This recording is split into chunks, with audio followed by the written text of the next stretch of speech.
Sejam bem-vindos ao estudo dos contratos. As regras que norteiam os contratos estão contidas no título 5º, livro 1, da parte especial do Código Civil de 2002. Esse fato tem implicações, pois indica um foco de estudo específico dos contratos, que é o foco jurídico. Outros focos de estudos são a filosofia política, como o contrato social, defendido por Hobbes no século XVII, e Rousseau no século XVIII. E o contrato mercantil, de natureza eminentemente econômica. Aliás, pode-se argumentar que o contrato de natureza jurídica guarda semelhança com o contrato de natureza econômica. Ambos têm o patrimônio como objeto.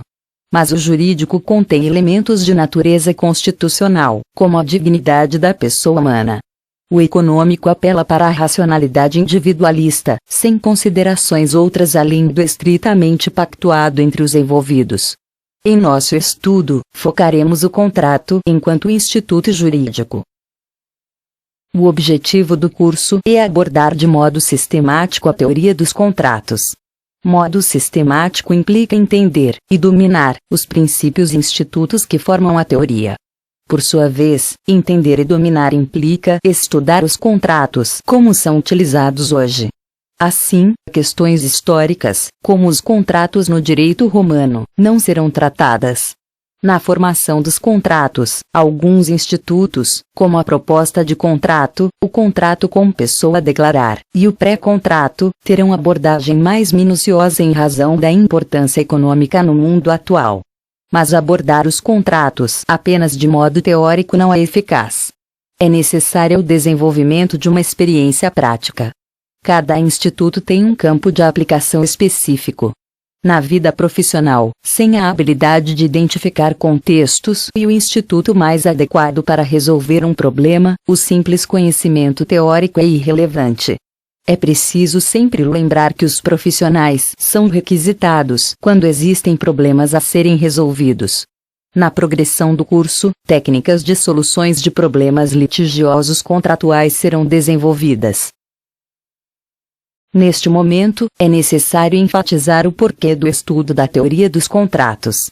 O Código Civil contém regras contratuais, mas não desenvolve a teoria. A teoria é uma representação complexa de um fenômeno. A razão e explicação para o fenômeno são abstratas, de natureza intelectual. As consequências possíveis também são abstratas. Mas esses elementos estão lógica e racionalmente interligados. Essas interligações permitem controlar efeitos que melhor atendam os interesses humanos. Assim, uma teoria dos contratos permite entender os pactos estabelecidos entre sujeitos. Esses pactos têm consequências jurídicas previsíveis, na forma de direitos e obrigações. Se as consequências divergirem do previsto, nasce a obrigação de reparar o ofendido. Em resumo, a teoria disponibiliza um modo de adequação de ações e condutas. A teoria dos contratos será separada em suas partes estruturais, mas sem perder sua razão de ser: resolver problemas, aqui entendidos como satisfazer interesses. Serão estudados os institutos, seus fundamentos de existência, a razão por que são de determinada forma, e as regras aplicáveis nas suas manifestações. O contexto maior é a Constituição Federal, pois nenhuma regra pode conflitar com a Constituição. As regras decorrem do Código Civil. Mas a interpretação e aplicação envolvem leis esparsas, a doutrina, a jurisprudência e os estudos dos civilistas. Os fundamentos de existência, a razão por que assumem determinada forma, e as regras próprias de cada instituto requerem domínio. Para isso, textos de estudo serão disponibilizados. Para facilitar a teoria, exercícios práticos apresentados e resolvidos. Muitos aspectos teóricos requerem aplicação concreta para entendimento adequado. As dúvidas persistentes serão resolvidas por explicações adicionais. Mas é importante que tais dúvidas sejam expostas.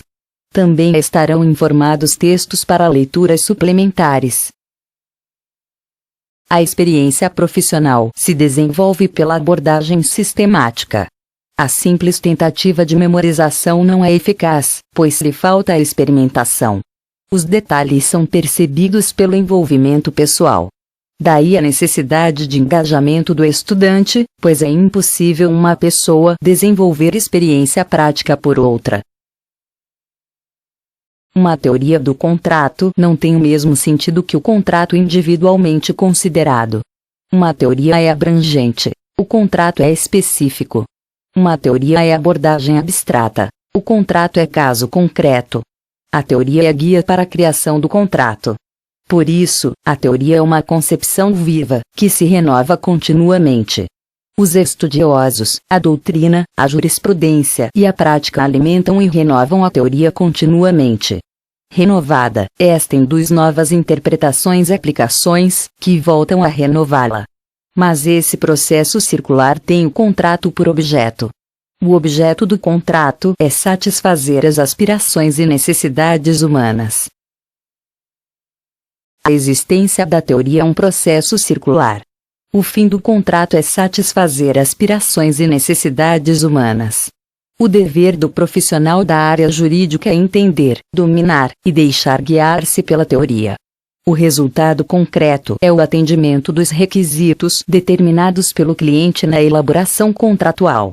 Daí a imposição legal das diretrizes curriculares nacionais para os cursos de graduação em Direito. Eles exigem o desenvolvimento de competências próprias ao profissional da área jurídica. Como informado anteriormente, foi adotada uma metodologia para o estudante desenvolver competências e habilidades. Essa metodologia objetiva permitir a autonomia na elaboração, análise e visão crítica dos conteúdos contratuais. Ela molda-se às discenes. Também amolda-se à defesa de interesses nos tribunais.